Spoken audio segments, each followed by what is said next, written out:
if you have read the book yet, let's talk about the book. Let's get on to the spoiler parts. So, basically, I want to talk mostly about the ending. Well, also the whole book and the ending. Because when you first get the book and you read the back, okay, so the back of the cover says, "Your mission: remove the Tin Woodman's heart, steal the Scarecrow's brains, take the Lion's courage, and then Dorothy must die. Only you can make Oz a free land again." And so when you read that, basically, I was thinking the whole book, she was going to have to do all these things first, like take the Woodman's heart, the Scarecrow's brain, the Lion's courage. She would have to do all these other missions first before she tries to take on Dorothy and kill Dorothy. But it turns out the whole book, she's basically just she's training and trying to kill Dorothy, but she doesn't realize that she has to do all these other things first until right at the very end of the book.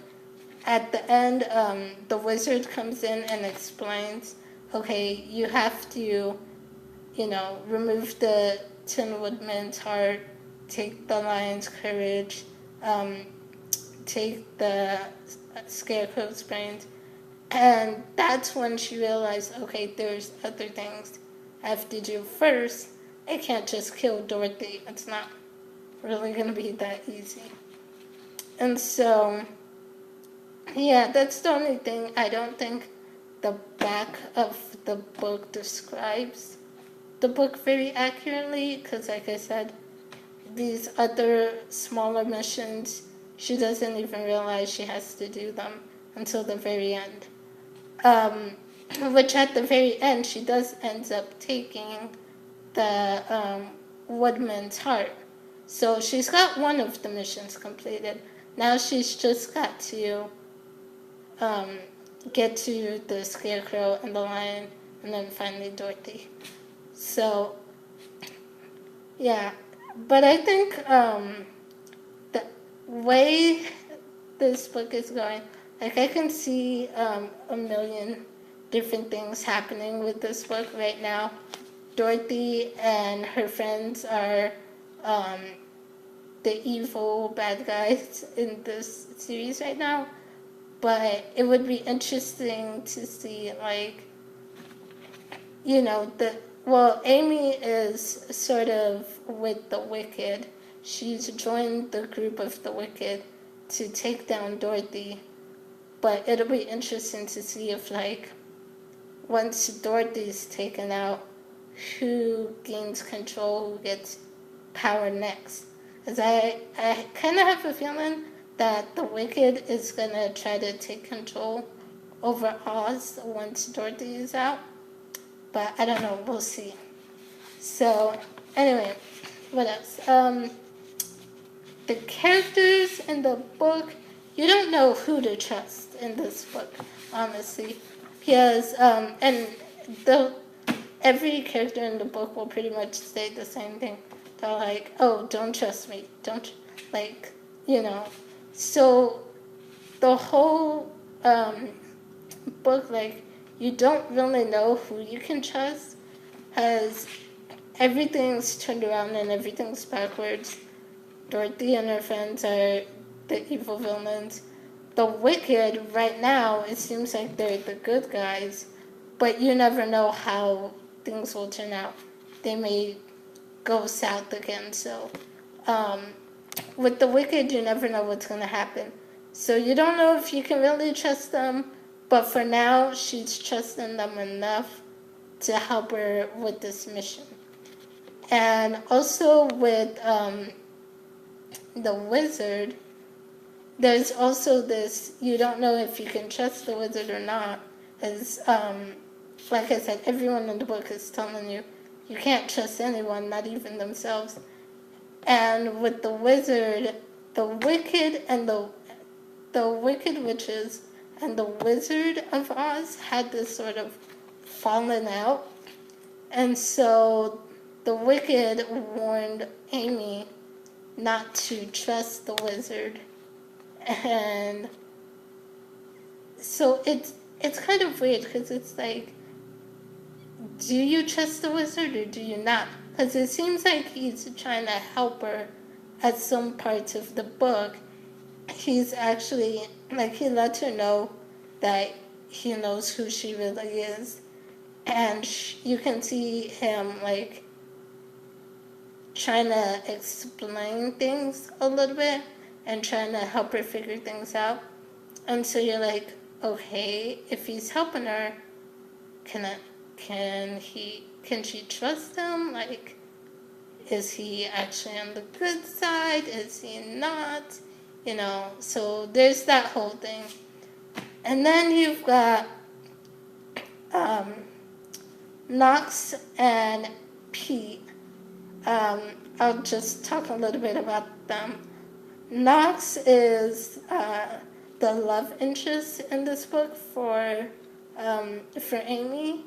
And the way the whole book started, she meets Pete first. And the way things go, I sort of thought once she met Knox and she started liking him, I kind of thought there was going to be a love triangle between Amy, Knox, and Pete. Thought there was going to be a love triangle there. Which I really don't like love triangles, so I was like, But we find out at the end that Pete is actually Ozma, who's like the true ruler of Oz. And like, she's not really in power right now because like Dorothy sort of came and took over.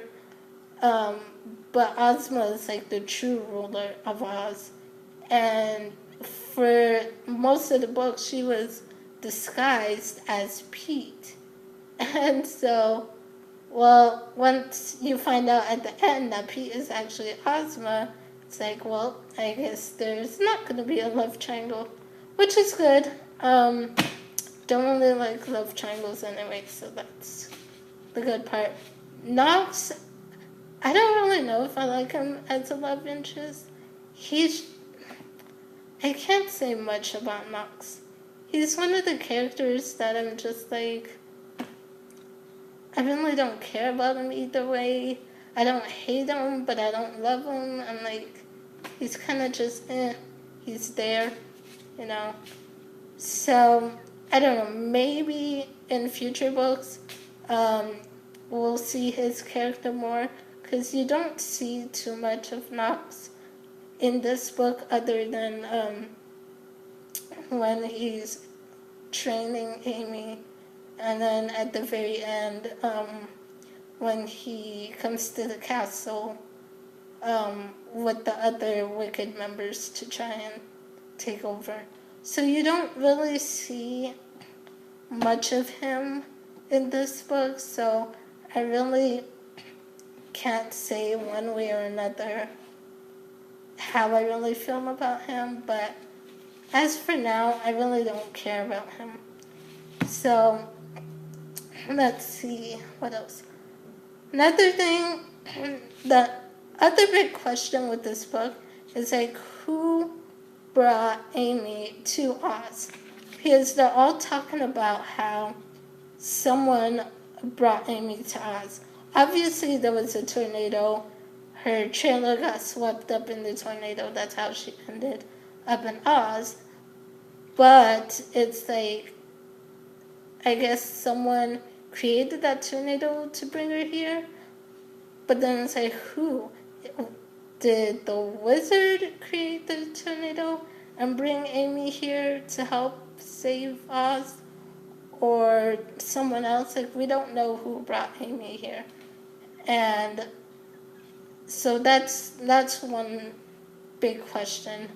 And also, whoever is powerful enough to bring Amy to Oz, why can't they sort of take on Dorothy on their own? Like, what makes Amy so special, I guess, is they talk a lot about her being from Kansas, just like Dorothy, and so that's sort of why she's special in a way, I guess.